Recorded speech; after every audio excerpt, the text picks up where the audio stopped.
آپ سے پہلے بنی اسرائیل کی بادشاہت ایک الگ خاندان میں اور نبوت ایک الگ خاندان سے وابستہ تھی۔ وہاں ایک نبی جس کے عہد میں لوٹ مار اور حملہ آوروں کا زور بڑھتا جا رہا تھا۔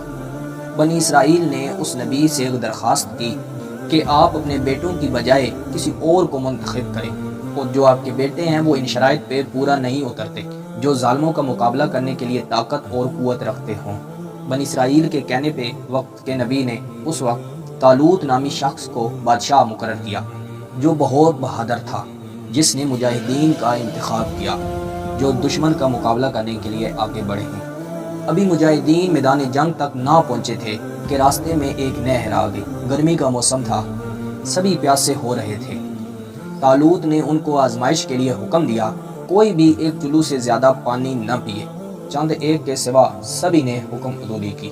لشکر میدان جنگ میں پہنچا اور وہ جنہوں نے پانی پی لیا تھا خود میں مقابلے کی طاقت نہ پا کر الگ ہو گئے، اور میدان جنگ میں ان کا مقابلہ جالوت نامی ایک آدمی سے تھا جو بہت قوی تھا، اور جالوت کا لشکر بھی بہت بڑا تھا، اور طالوت کی مٹھی بھر مجاہدین جن کی تعداد 313 تھی۔ جالوت سے خوف زدہ ہونا چاہیے تھا، مگر انہوں نے کہا حق باطل پر غالب آتا رہا ہے۔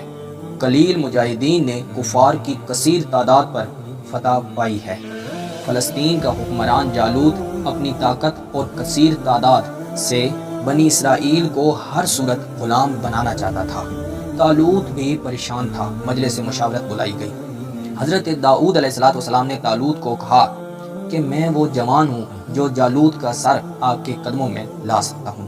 جب طالوت نے یہ بات سنی، بادشاہ کو لگا کہ یہ نوجوان یہ کر سکتا ہے، اور کہا یہ بھی جاتا ہے کہ بادشاہ نے کوئی وعدہ بھی کیا تھا، اور وعدے میں یہ بھی بتایا جاتا ہے کہ اسے سلطنت کے آدھے حصے کا مالک بھی بنایا جائے گا، اور وہ اپنی بیٹی کا نکاح بھی آپ سے کرے گا۔ بادشاہ نے کہا کہ میں وعدہ پورا ضرور کروں گا، تم جہاد کی تیاری کرو۔ تعداد میں بنی اسرائیل کی فوج جالوت کے مقابلے میں بہت کم تھی۔ جالوت کا لشکر جنگی ساز و سامان کے ساتھ تھا۔ صرف گھوڑوں کی تعداد ہی طالوت کے لشکر کی ہمت پست کرنے کے لیے کافی تھی، لیکن طالوت اپنے مجاہدین کی ہمت کو بڑھا رہا تھا، اور جالوت طالوت کے مقابلے میں کم عمر بھی تھا۔ جالوت کا سارا جسم محفوظ زرہ میں تھا، اس کے پورے جسم میں صرف آنکھیں ہی کھلی تھی۔ میدان جنگ میں پہنچ کر جالوت نے للکارا، تم میں سے کوئی ہے جو میرا مقابلہ کرنے کی جرأت کرے اور اپنے بادشاہ کی طرف سے اعلان کیے گئے انعام کا حقدار ٹھہرے؟ جالوت آوازیں دیتا رہا۔ طالوت کے لشکر میں سے ایک نوجوان آگے بڑھا جس کا جسم ذرا سے آزاد تھا، سامنے آیا اور للکارا۔ جالوت اس نوجوان کو دیکھ کر ہنسنے لگا۔ جالوت کو غصہ آیا اور غصے سے پاگل ہونے لگا۔ داؤد علیہ السلام بھی اعتماد سے ہنستے رہے۔ وہ جانتے تھے کہ حق کی فتح ہوگی۔ خود پہ اعتماد تھا اور اللہ تعالیٰ کی ذات پہ یقین تھا۔ حضرت داؤد علیہ السلام مسکراتے ہوئے جالوت کی جانب بڑھے اور خاموشی سے تھیلے میں سے ایک پتھر نکالا اور حلیل میں ڈال کے مہارت کے ساتھ اس کے ماتھے کا نشانہ لے ڈالا۔ تاریخ ہمیں یہ بھی بتاتی ہے کہ خدا کی قدرت سے وہ پتھر 3 حصوں میں تقسیم ہو گیا تھا۔ 2 ٹکڑے دائیں اور بائیں جانب سے نکلے اور ایک سیدھا آئین پیشانی کے درمیان تھا۔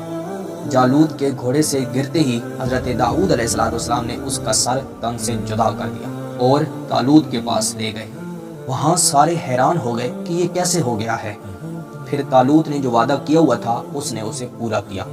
اس نے آدھی سلطنت بھی حضرت داؤد علیہ السلام کو دی اور ساتھ ہی ساتھ اپنی بیٹی کا نکاح بھی کیا۔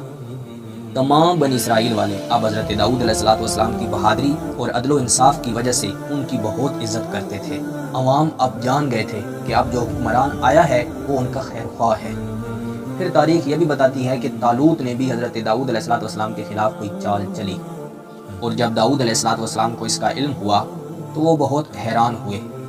پھر حضرت داؤد علیہ السلام جان گئے کہ سلطنت اور بادشاہت آپ کی زندگی کا مقصد نہیں ہو سکتا۔ پھر ایک روز آپ نے سب کچھ چھوڑ کر گمنامی کی زندگی میں قدم رکھا، اور بنی اسرائیل کے لوگ بھی بادشاہ کی اس حرکت پہ بادشاہ سے ناراض ہو گئے تھے۔ طالوت کی بادشاہت ختم ہوئی اور اس کے بیٹے نے خودکشی کر لی تھی۔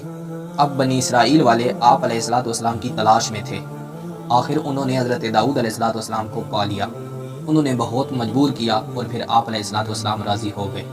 دین اور دنیا کے کاروبار ساتھ ساتھ چلنے لگے۔ حضرت داؤد علیہ السلام اللہ کا شکر ادا کرتے۔ اور فرائض کو سر انجام دیتے رہے۔